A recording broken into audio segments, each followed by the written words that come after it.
Hey, what's up? My name's Ace of Spades, and today I'm going to be starting my tutorial series in Unity 3D. This video is a starter for those who have very little to no experience with Unity 3D. My later videos will get into more advanced things, but for now, this one's going to be focused on getting new people acquainted with Unity 3D so that they can start working with it as well. So, the very first thing, assuming you haven't downloaded Unity 3D, is you need to go to their website. So you can let me actually put the URL in the view, type in Unity 3D, maximize it again. Once you have this up, you just click the Get Unity button that's right at the top right. Now you're going to be presented with this. Don't worry about it. You don't have to pay for Unity. It is free. You can develop with no problem with the free version. So just click the download now on the free. Click to download the installer. I'm not going to do it because my internet's muff garbage and I already have it installed. But once you finish downloading the installer, then you just run the installer and you will have Unity 3D on your desktop. Then once you open it, you won't be presented with this, so I'm going to sign out. So once you get to this part, you're going to have to sign in. Now if you're brand new, you're going to have to create a Unity account. So let's just go over to Unity's page, and I'm going to create a new account for my YouTube channel. So after you fill in this page, you just click the Create a Unity ID. Now after you've created your Unity ID, you need to come back over here and sign in. Now after you've created your Unity ID, you're going to be presented with this, and what you're going to need to do is click New. What this does is it creates a new Unity 3D project. And what we're going to do is we're going to change the project name to Tutorial 01. And we're going to change our location. Actually, this is already in the correct spot since it's the second time I'm recording this. And organization, that's pretty much, who you're developing it for. If you're hired by a company, you'll want to have the organization listed as them. But if it's just yourself, then it should just have your name listed here. And once you're done with that, you just click Create Project. Oh, there's 3D and 2D, so you can preset the project to be either 3D or 2D. But just leave this on 3D, and you can just click the Leave Analytics on. That's fine. Won't mess anything up. Now after you create your project, you're going to be presented with this, and I'm not going to run through everything. I believe that the best way to learn things is to not have people systematically break things down one at a time. I'm going to run through a very quick, basic project without doing anything crazy, and hopefully it will teach you a little bit of the basics. So all we're going to be doing is creating some boxes that are going to fall. And that's it. So in order to do that, let's get a little bit of a handle on the movement. So the way that I always move, I use one of these. If I can, hold on. There we go. I use one of these, and it doesn't have a mouse wheel. So I right click, which if you right click and hold, it lets you rotate the camera, this is what you as a game developer sees. And you can use WASD to move around. It's very handy for moving around without a mouse wheel. Alternatively, if you have a mouse wheel, you can click the mouse wheel and hold, and that lets you move the camera, and then zoom, the mouse wheel scroll, and then right click does the same thing. Alright, so now we've got the movement down, let's get to work. So what we have in our scene already is, our scene is untitled, this is what our scene is, and the scene is essentially what a game level would be in a game. But they can be much more in Unity. Just keep that in mind. Don't limit them to just being game levels. So right now our scene's titled Untitled, which it's under our hierarchy. And here's the main camera and the directional light. This is our project window. It shows all the files that are currently saved in our project. I can show you an example by clicking Control S, which saves the scene I'm currently in.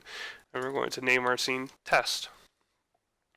Now you can see that under our hierarchy, the scene name has changed from Untitled to Test, and Test has appeared in our project window as it is the only thing that is saved in our project. So let's go ahead and get to work on creating the boxes that will fall. So we're going to start with the ground. So the way we create the ground is we're going to create a 3D game object called a plane. In Unity 3D they have primitives: a cube, a capsule, a sphere, let me just look at the list. A cube, a sphere, a capsule, a cylinder, a plane, a quad, a ragdoll, a terrain, a tree. Blah, blah, blah. Just don't worry about those. Cube, sphere, capsule, cylinder, plane. Those are the ones you need to concern yourself with. And what we're going to be creating is a plane. And the way that we do this is we go under our scene window, right click, 3D object, plane. Give it a second to create, and there it goes. Pops into existence. Now we're going to go over here to our inspector. Right now it's on services. We click the inspector, this will pop up. And with this up, we can see that under the transform, which is a component of the plane, which the transform depicts its position in the world space in the engine, its rotation, and its scale. So what we're going to do is I want this to be at the center of the world, which is 0, 0, 0. So what we're going to do is we're going to set its x, y, and z, which are its x, y, and z coordinates in world space, to 0. So we just do that by clicking and then hitting 0. You can see the plane's moving as I'm doing that. Okay, so here we go. We got our plane at 0, 0, 0. Doesn't really look like ground, does it? Why don't we fix that? So what we're going to do is we're going to change the color of the plane. And by how we're going to do that is we're going to create a custom material that we're going to apply to the plane. So in order to create a custom material, you go into the project window, right click, and click go up here to create. And right here you'll see a thing called material. Click material. With it highlighted, you're going to type in ground. It doesn't have to be named ground every time. This is just, the name I'm giving it. So now, with ground selected, under the inspector you will see ground. It's a shader, the shader is standard, and here's all the different settings for it. We're only going to be changing one thing, which is this, albedo. We're going to click this little box here, and it's going to pull up this color picker that I didn't pull up on the screen. Hold on, let me fix that. Oops. There we go. Okay, so we're going to change the color. The way to do this, click this little square here, and it'll pull up this color picker. With the color picker up, why don't we give it a green sort of look? The way that we do this is we have the sidebar, which is basic overall colors, and then we have the middle, which is saturation and brightness. So why don't we drag it up to the green? There we go. And then let's select like a dark green. Boom. Looks great. And now you can see a little preview up here. Now we're going to apply this to the plane. The way that we do this is we click, hold, drag over our plane, and you can see it changes colors. You release over the plane, and now this color is applied to this. If you make any changes to this material in your project window, it will affect the color that is currently applied to the ground. Keep that in mind. Okay, so we have our ground. Why don't we start creating some boxes? So we're going to do that. Right click under our scene, 3D object, cube. And we got our first cube. Doesn't really look like a box, does it? Why don't we give it another material? Right click under the project window, create, and material. We're going to call this backs. Backs. Alright, same concept. We're going to click this little square next to albedo, pull up our color picker, and we're going to try to get a little bit of a brown. Looks pretty browny. And then we're going to apply it by clicking, holding, drag, let go over the box. And now it is applied. Okay, it is almost ready. Why don't we see how this looks in the game camera? Up here, you can see these two tabs. Actually, you can't. Let me just turn off my webcam for a moment. Webcam, where are you? Okay, with my webcam off, you can now see these two tabs over here. Scene and game. Now, as you can see, this is the game developer view. This is what you as a developer sees. You can move the camera freely. And then under game, this is what the camera sees, and this is what the player is going to see.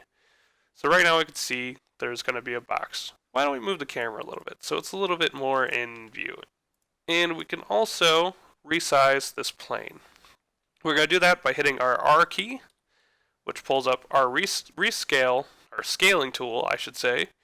If you want to know where that is, by just clicking, it's up here. Right here, you can just see it on my screen. It's this little button here. It's our scaling tool. And then we're just going to grab this middle square, which scales the object uniformly, and we're just going to scale up. There we go. And a little more. Boom. Okay. Switch back to our move tool by hitting the W key. Alternatively, you can also just click that. And we're going to move it down slightly. Well, let's move it down to about -1. There we go. Alright, now let's see how our view looks in our camera now. Much better. Now you can see the whole ground on each side of the camera. This is a preview of the camera. Alternatively, you can also switch to the game view. Brilliant. It's coming along beautifully. Let's turn my webcam back on. Okay, so we have our cube. Let's see what happens when we play the game. There's these 3 buttons up here: play, pause, and next frame. The only button you need to concern yourself with now is play. So we're going to click the play button. Game's going to load, and now you can see, just as if we had clicked this tab, it goes over to our game view automatically, and you can see what the gamer would see when they're playing the game. But something's not happening. The box isn't falling. Well, we have to add the component. Now to stop the game, you just go up and hit the play button again, and it'll stop. A way to know whether you're on play or not is if the buttons are blue. If they're blue, you're in play. If they're not, you're good to go. Any changes you make while you're in play mode will not be carried over. So if I, for example, go over to scene, and I move this box over there and move it into the ground, and boom, you see, oh crap, the play button was on. If I click play again, it reverts back. So make sure you always turn your play button off. So the way that we're going to get our box to have physics is we're going to add a component called a rigid body. Now Unity works off a component system that basically game objects have components on them, and the component affects the way the game object behaves. So in order to add a component to the game object, we're going to go over here, and you see this big button called Add Component. We're going to click that, and it should appear to you like this. And what we're going to do to quickly navigate is we're going to type what we want. R-I-G. And you can see right here it says rigid body. Click that. After you click that, you will see there's a component called a rigid body right here. And this basically gives the game object gravity. Why don't we see what happens now? Oh, boom, look at that. It falls. Alright, that is fantastic. Now, why don't we just make an utter mess of this? What do you say? What do you say? Why don't we create another primitive? Let's create a sphere, and right click again, and why don't we create a cylinder? Looks beautiful. It's beautiful. And, since we created 2 new objects, why don't we create 2 new materials? We'll name this one sphere, and we'll name this one cylinder. Had a brain fart of what it was called. Ooh. Alright, so, I feel like let's have the circle be, light red. Or the cylinder, I should say. Cylinder will be a light red. The sphere will be yellow. I'm feeling yellow. There we go. Alright, so now they're distinctly 3 different colors. And let's just go over here. Alright, so this is what we call childing an object. So game objects can become child of other objects, and what happens when you do that is when you move one, they both move. So you see how I just have sphere selected? But since cylinder is a child of sphere, it will move with it. Now, this is very useful in the future, but for now, we don't want to eat children. So in order to get that to go away, we just click the cylinder and drag out of the sphere. You'll know you've done it correctly when there's no down arrow next to the sphere or cylinder. And then they move separately again, which is what we want for this tutorial. Okay, so one last thing, we have to add the rigid bodies to the cylinder and the sphere. So same thing, add component, and it should save your search, but if it doesn't, another way to find it is physics, and right there it is, rigid body. So we're just going to add that to both the cylinder and the sphere. Physics, rigid body. And let's see what happens to those now. Now obviously this isn't going to fall over because it's standing up, right? But the sphere and the cube fall down, and that's what we want. So why don't we... This is at... Let's put this at... put this at 0. I'm going to edit the Z transform for each of them so that they're all in the same area, or they're all in the same location on the Z axis. So let's go to cylinder, 0, sphere, 0. Alright. Alright. Let's try to create something weird here. I got it. Let's go with this. Right about there. And then cube. If you grab this little square right here, it's between this arrow and this arrow. It moves it on both axes. And we'll just set that on top. Let's see what happens now. Oh, there you go. You can see the physics going to work there. The ball's going to roll off into infinity. Stop that. And basically with this, you can create whatever you want. You can just fool around with this. Let's Control C, Control V, and that copies and pastes it. We duplicated the box, and Control C, Control V. Control C, Control V. Copy, paste. Copy, paste. What this box be about? There. Let's move these 3 up. There we go. And why don't we create like a step kind of thing here?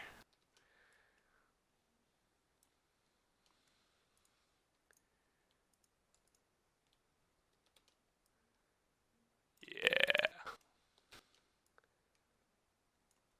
Let's move these 3 a little closer. Boom.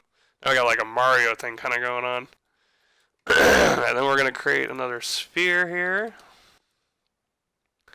And we'll just put it about right there. Alright, let's see what happens now. All the boxes fall, and there goes the sphere. Now, this is the sums up the tutorial for just basic interaction with Unity. It's just a little bit of a demonstration to get newcomers familiarized a little bit with Unity. I don't expect you to be a pro at the end of this, but if you followed along, you should be have a little bit of an understanding of, playing the game, testing it, putting objects in the game, and that's something to build off of. But thank you for watching, guys. My name's Ace of Spades. Look out for the next video shortly. Thanks for watching. Peace. It's not the bee's knees. Don't give me it's not good. I don't want that. Oh, whoa!